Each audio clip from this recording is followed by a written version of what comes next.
കിഡ്നിയിൽ ഉണ്ടാവുന്ന കല്ലുകളെക്കുറിച്ചും അതിന്റെ പ്രതിരോധ മാർഗങ്ങളെക്കുറിച്ചുമാണ് നമ്മൾ ഇന്നിവിടെ സംസാരിക്കുന്നത്. നമ്മളുടെ കൂടെയുള്ളത് കോട്ടക്കൽ അൽമാസ് ഹോസ്പിറ്റലിലെ പ്രശസ്ത യൂറോളജിസ്റ്റ് വേണുഗോപാൽ സാറാണ്. നമസ്കാരം സാർ. സാധാരണയായിട്ട് കണ്ടുവരുന്നതാണ് കിഡ്നി സ്റ്റോൺസ് അഥവാ വൃക്കയിലെ കല്ലുകൾ. അപ്പോൾ ഇത്തരത്തിലുണ്ടാവുന്ന രോഗികൾക്കുള്ള രോഗലക്ഷണങ്ങൾ എന്തൊക്കെയായിരിക്കും? ലോകത്തെമ്പാടുമായി ഏറ്റവും കൂടുതലായി ഇപ്പോൾ വർദ്ധിച്ചു വരുന്ന ഒരു രോഗമാണ് വൃക്കയിലെ കല്ലുകളും വൃക്കരോഗവും.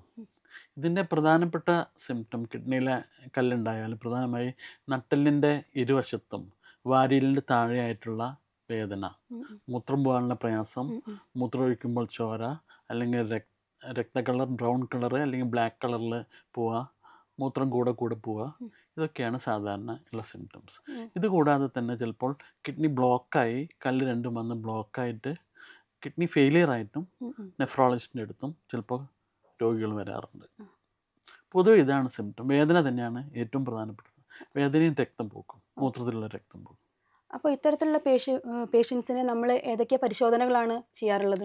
സാധാരണ ഇപ്പോൾ മൂത്രം പരിശോധനയും ഒരു അൾട്രാസൗണ്ട് ടെസ്റ്റും ചെയ്താൽ കല്ലുകളെക്കുറിച്ച് ഒരു ചെറിയ രൂപം കിട്ടുമെന്ന് വെച്ചാലും പൂർണ്ണമായും അൾട്രാസൗണ്ടിൽ ഈ കല്ലുകളെക്കുറിച്ച് നമുക്ക് പ്രതിപാദിക്കാൻ പറ്റുമില്ല. അതുകൊണ്ട് നമ്മൾ ഒരു നോൺ കോൺട്രാസ്റ്റ് CT സ്കാൻ അതെന്തായാലും നിർബന്ധമായും ചെയ്യണം.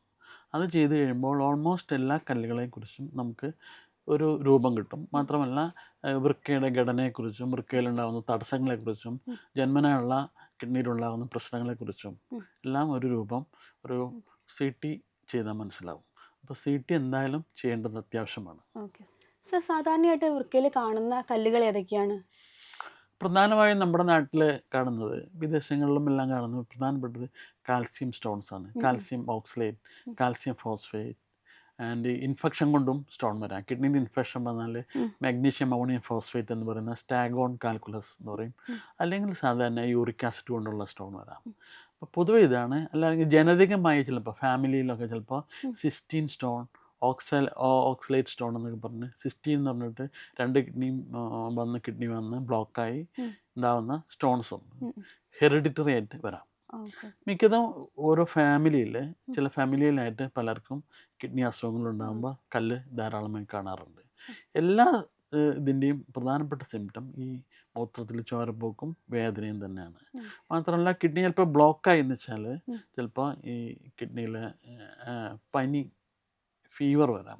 അതൊരു റെഡ് ഫ്ലാഗാണ്. ഫീവർ വന്നു കഴിഞ്ഞാൽ ഒരു എമർജൻസി ആവും. എത്രയും പെട്ടെന്ന് നമ്മളത് സ്റ്റെൻഡ് ചെയ്യേണ്ടി വരും, അല്ലെങ്കിൽ ഡൈവേർഷൻ ചെയ്യേണ്ടി വരും, അല്ലെങ്കിൽ പേഷ്യൻ്റ് പെട്ടെന്ന് റീനൽ ഫെയിലിയറിലോട്ട് പോകും. സർ, ഇതിന് നമ്മുടെ ജീവിത സാഹചര്യമായിട്ട് എന്തെങ്കിലും ബന്ധമുണ്ടോ? അല്ലെങ്കിൽ നമ്മുടെ ജീവിത സാഹചര്യത്തിൽ എന്തെങ്കിലും മാറ്റങ്ങൾ വരുത്തേണ്ട ആവശ്യകത ഉണ്ടോ? ജീവിതശൈലിയിലുള്ള ചേഞ്ചസ് വളരെ ഇമ്പോർട്ടൻ്റ് ആണ്. എന്തുകൊണ്ട് ഇപ്പോൾ കൂടുതൽ സ്റ്റോണുകൾ കാണുന്നു എന്നുള്ളത് ഒരു വലിയൊരു പ്രശ്നമാണ്. പ്രധാനമായും നമ്മുടെ ഫുഡ് ഹാബിറ്റ്സ്, ഫുഡ് കൾച്ചർ തന്നെ കുറേ മാറിയിരിക്കണം. നമ്മൾ ഫാസ്റ്റ് ഫുഡുകൾ, സോഫ്റ്റ് പ്യൂറേജസ്, അല്ലെങ്കിൽ അറബിക് ഫുഡ്സ്, അങ്ങനെ കുറേ സാധനങ്ങൾ നമ്മുടെ ജീവിതത്തിലോട്ട് കടന്നു വന്നപ്പോൾ നമ്മൾ വെള്ളം കുടിക്കുന്നത് വളരെ കുറവാണ്. പ്രത്യേകിച്ച് AC റൂമുകളിലൊക്കെയാണ്. അപ്പോൾ വെള്ളത്തിൽ ഹൈഡ്രേഷൻ നമ്മുടെ ശരീരത്തിൽ വളരെ കുറവാണ്. മാത്രമല്ല ഇടയ്ക്കിടയ്ക്ക് മൂത്രം ഒഴിക്കുന്ന ഹാബിറ്റ് നമുക്കില്ല.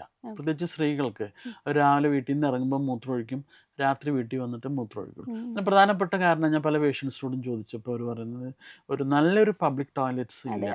അതാണ്. ബിക്കോസ് ഒരു ഹൈജീനിക് ആയ പബ്ലിക് ടോയ്ലറ്റ്സിൻ്റെ അഭാവമാണെന്നാണ് അവർ പറയുന്നത്. അപ്പോൾ ഈ വക കാര്യങ്ങൾ, പ്രത്യേകിച്ചും വൃക്കരോഗികൾക്ക് വേണ്ടത് ഹൈഡ്രേഷനാണ്. നല്ല വെള്ളം കുടിക്കണം, അല്ലെങ്കിൽ നല്ല ക്രിസ്റ്റൽ വാട്ടർ വേണം. അതല്ലെങ്കിൽ നമുക്ക് വേണ്ടത് എന്താണെന്ന് വെച്ച് കഴിഞ്ഞാൽ, അല്ലെങ്കിൽ ലൈം ജ്യൂസോ ഓറഞ്ച് ജ്യൂസോ ഒക്കെ കൂടുതൽ നമ്മുടെ ഭക്ഷണത്തിൽ ഉൾപ്പെടുത്തണം. എന്തായാലും 2.5 ലിറ്റർ 3 ലിറ്റർ വെള്ളം നമ്മുടെ ശരീരത്തിന് ആവശ്യമാണ്. മാത്രമല്ല കൂടെ മൂത്രമൊഴിക്കും വേണം. ഈ 2 ഹാബിറ്റ്സിൻ്റെ കുറവും ഈ പാശ്ചാത്യ ഫുഡുകളുടെ ഒരു കടന്നുകയറ്റമാണ് നമ്മുടെ ഈ വൃക്കയിലെ രോഗികൾ. പ്രത്യേകിച്ച് കുട്ടികൾക്ക് പോലും ഇപ്പോൾ വളരെയേറെ വൃക്കരോഗങ്ങൾ, സ്റ്റോൺസ് വന്നിട്ടുണ്ട്. അവർ ജങ്ക് ഫുഡ്സും ഫാസ്റ്റ് ഫുഡ്സിലോട്ടും അതിനൊരു അഡിക്റ്റഡ് ആണ്. അതൊക്കെയാണ്. അതെല്ലാം ഒരു ചേഞ്ച് വരുത്തേണ്ട ഒരു അത്യാവശ്യമാണ്.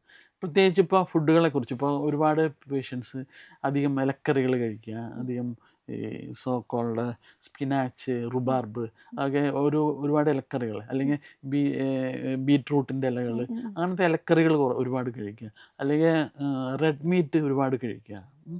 അതെല്ലാം ഇതിൻ്റെ ഒരു കാരണമായിട്ടാണ്.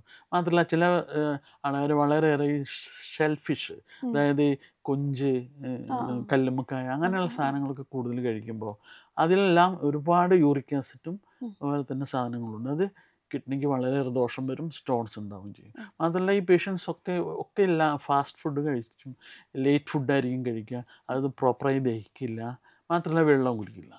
അതെല്ലാം ഇതിനൊരു കാരണമായിട്ട് വരുന്നുണ്ട്. ഇനി നമുക്ക് ഇതിൻ്റെ ട്രീറ്റ്മെൻറ്റ് ഇപ്പോൾ ഒരുപാട് പുതിയ പുതിയ നൂതനമായിട്ടുള്ള ചികിത്സാ രീതികൾ വന്നിട്ടുണ്ട്. അപ്പോൾ നമ്മുടെ ഈ ഒരു കിഡ്നി സ്റ്റോണുമായിട്ട് ബന്ധപ്പെട്ടുള്ള ചികിത്സാ രീതികൾ ഏതൊക്കെയാണ്? ഇപ്പോൾ ഒരു ഫാമിലി ഹിസ്റ്ററി ഒന്നും ഇല്ലാത്തൊരു ആൾക്ക് ആണെന്ന് വെച്ചാൽ ആദ്യമായിട്ടൊരു സ്റ്റോൺ വന്നിട്ടുണ്ടെങ്കിൽ വളരെ ഒരു 5 മില്ലിമീറ്ററിനുള്ളൂ, അത് 1/2 സെൻറ്റിമീറ്ററുള്ള സ്റ്റോൺ ആണെങ്കിൽ നമുക്ക് എന്തായാലും വേറെ കിഡ്നിക്ക് പ്രശ്നമൊന്നുമില്ല, ഡയബറ്റീസ് ഇല്ല, പൊണ്ണത്തടി ഇല്ല എന്നൊക്കെ വെച്ച് കഴിഞ്ഞാൽ നമുക്ക് നാച്ചുറലായിട്ട് ഒരു 5 മില്ലിമീറ്റർ സ്റ്റോണ് ഒരു മെഡിക്കൽ എക്സ്പൾഷൻ തെറാപ്പി, MET എന്ന് പറയും, medical expulsion therapy, medical drugs എല്ലാം കൊടുത്ത് ഒരു 2 വീക്സ് നമുക്ക് നോക്കാം. 2 വീക്സ് വരെ ഒരു വലിയ പ്രശ്നമൊന്നുമില്ല, നല്ലോണം വെള്ളം കുടിക്കാനൊക്കെ പറയാം. മെഡിക്കൽ എക്സ്പൾഷൻ തെറാപ്പി കൊണ്ട് പല പുതിയ നൂതന മരുന്നുകളെല്ലാം സ്റ്റോൺസ് എല്ലാം ചാടിപ്പോകാൻ ഒരുപാട് ഗുണമുണ്ട്. പക്ഷേ അതിനും കൂടുതൽ ഇപ്പോൾ ഡയബറ്റീസ് ഉണ്ട്, ഒബ്സ്ട്രക്ഷൻ ഉണ്ട്, കിഡ്നി ബ്ലോക്ക് ഉണ്ടെങ്കിൽ ഈ മെഡിക്കൽ എക്സ്പൾഷൻ തെറാപ്പി ചെയ്യുന്നതിൽ കാര്യമില്ല. അപ്പോൾ അവർക്ക് എന്തായാലും ഈ കിഡ്നി ബ്ലോക്ക് ആണെങ്കിൽ സ്റ്റെൻഡ് ഇടുക, അല്ലെങ്കിൽ നൂതന ചികിത്സാ രീതികളായ ലേസർ തെറാപ്പി, RIRS, അല്ലെങ്കിൽ സ്റ്റോൺ വളരെ വലിയ സൈസ് ആണെങ്കിൽ 3 സെൻറ്റിമീറ്ററിന് മേലെയാണെങ്കിൽ അതെല്ലാം PCNL അല്ലെങ്കിൽ പെർക്യൂട്ടിനസ് നെഫ്രോലിത്തോട്ടമി എന്ന് പറഞ്ഞാൽ കിഡ്നി പുറകിലൊരു ചെറിയ ദ്വാരം ഉണ്ടാക്കി അതിൽ കൂടെ കിഡ്നി എല്ലാം ലേസർ ഉപയോഗിച്ച് നീക്കം ചെയ്യേണ്ടതാണ്. അതല്ലെങ്കിൽ ഒരു യാതൊരു മുറിവില്ലാതെയുള്ള ഒരു ചികിത്സാ രീതിയാണ് RIRS, ഇൻട്രാറീനൽ സർജറീസ്. അത് ലേസർ ഉപയോഗിച്ച് ഹോൾമിയം അല്ലെങ്കിൽ തൂളിയം ലേസർ ഉപയോഗിച്ച് നമുക്ക് കംപ്ലീറ്റ് ബ്രേക്ക് ചെയ്ത് കിഡ്നി ക്ലീൻ ആക്കാം. കിഡ്നിയിലെ സ്റ്റോൺ ബ്രേക്ക് ചെയ്തു മാറ്റിയെന്ന് വെച്ച് കഴിഞ്ഞാൽ ചികിത്സ അവസാനിക്കുന്നില്ല. നിങ്ങൾ എല്ലാവരും വളരെ ശ്രദ്ധിക്കേണ്ടതാണ്, യൂറിനറി ഇൻഫെക്ഷൻ ഉണ്ടാവുന്നില്ല എന്ന് കണക്കാക്കണം. അതുകൊണ്ട് യൂറിൻ ഇടയ്ക്കിടയ്ക്ക് കൾച്ചർ ചെയ്ത് യൂറിൻ ഇൻഫെക്ഷൻ ഇല്ല എന്നുള്ളത് ഉറപ്പ് വരുത്തണം. മാത്രമല്ല 2 to 3 ലിറ്റർ വെള്ളം ദിവസവും കുടിക്കണം. ഈ ഫാസ്റ്റ് ഫുഡുകളുടെ ഉപയോഗങ്ങൾ ഒഴിവാക്കണം. ഈ ലൈം ജ്യൂസ്, ഓറഞ്ച് ജ്യൂസ് എന്നിവ നന്നായി കുടിക്കണം. ഈ ബിവറേജസ് അല്ലെങ്കിൽ പല ആൾക്കാരും ഇപ്പോൾ കൂടുതലായി ഉപയോഗിക്കുന്നതാണ് ബീറെല്ലാം അഡോളസൻസ് ഒരുപാട് ഉപയോഗിക്കുന്നുണ്ട്. അതെല്ലാം ഒരുപാട് ഓക്സലേറ്റ്സ് ഉള്ള സാധനമാണ്, സ്റ്റോൺസ് പെട്ടെന്നുണ്ടാവും. അപ്പോൾ അതെല്ലാം ഒഴിവാക്കണം. പൊണ്ണത്തടി കുറയ്ക്കണം, ഡയബറ്റീസ് കുറയ്ക്കണം, എല്ലാ ദിവസവും എക്സസൈസൊക്കെ ചെയ്യണം, ഇതെല്ലാം ചെയ്യണം. നമ്മൾ ഈ ഫാസ്റ്റ് ഫുഡ് മാത്രം, ഈ ഫോറിൻ ഫുഡ്, ഈ പാശ്ചാത്യ ഫുഡ് അതിനോട് വളരെയേറെ ഇഷ്ടപ്പെടുന്നു വെച്ചാൽ നമ്മൾ എക്സസൈസുകളുടെ കുറവ്, നമ്മുടെ ശരീരത്തിൽ യാതൊരു വെയിറ്റ് എടുക്കുക അങ്ങനെ ഒന്നും ചെയ്യാത്ത, അതെല്ലാം നമ്മുടെ ഈ ശരീരത്തിൽ ഈ മാലിന്യങ്ങൾ കെട്ടിക്കിടക്കാൻ കാരണമാണ്. അപ്പോൾ നമ്മൾ ആ കാര്യങ്ങൾ വളരെ ശ്രദ്ധിക്കണം. ഡയറ്റ് ഹാബിറ്റ്സ് ഒരുപാട് നോക്കണം. എന്ന് വെച്ച് കാൽസ്യം ഫുഡൊന്നും കുറയ്ക്കണമെന്നോ കാൽസ്യം കുറയ്ക്കണമെന്നും ചെയ്യാതെ കാൽസ്യമൊക്കെ നോർമലായിട്ട് ഉപയോഗിക്കണം. കാൽസ്യം കുറച്ച് കഴിഞ്ഞാൽ ചിലപ്പോൾ എന്തുണ്ടാകുന്ന വെച്ചാൽ ഓക്സലേറ്റ് സ്റ്റോൺസ് കൂടും. അപ്പോൾ കാൽസ്യം എല്ലാം നമ്മൾ സാധാരണ പോലെ എടുക്കണം. മാത്രമല്ല ഉപ്പിൻ്റെ ഉപയോഗവും കുറച്ച് കുറയ്ക്കണം. ഉപ്പ് വളരെ കൂടുതൽ ഉപയോഗിച്ചാൽ കാൽസ്യം മൂത്രത്തിൽ കൂടെ പോവുകയും കാൽസ്യം സ്റ്റോൺസ് ഉണ്ടാവുകയും ചെയ്യും. അപ്പോൾ ഉപ്പ് കുറയ്ക്കണം, പൊണ്ണത്തടി കുറയ്ക്കണം, ഡയബറ്റീസ് കുറയ്ക്കണം, വെള്ളം നല്ലോണം കുടിക്കണം. മാത്രമല്ല ഒരു നല്ല ഹാബിറ്റ്, ഒരു സമീകൃതമായ ബാലൻസ്ഡ് ഡയറ്റ് നമ്മൾ ശീലമാക്കേണ്ടത് അത്യാവശ്യമാണ്. ഒപ്പം 2 to 3 ലിറ്റർ വെള്ളം കുടിക്കാനും കൂടെ മൂത്രം ഒഴിക്കാനും ശ്രദ്ധിക്കണം. Okay. Almas Hospital. We treat, he heals.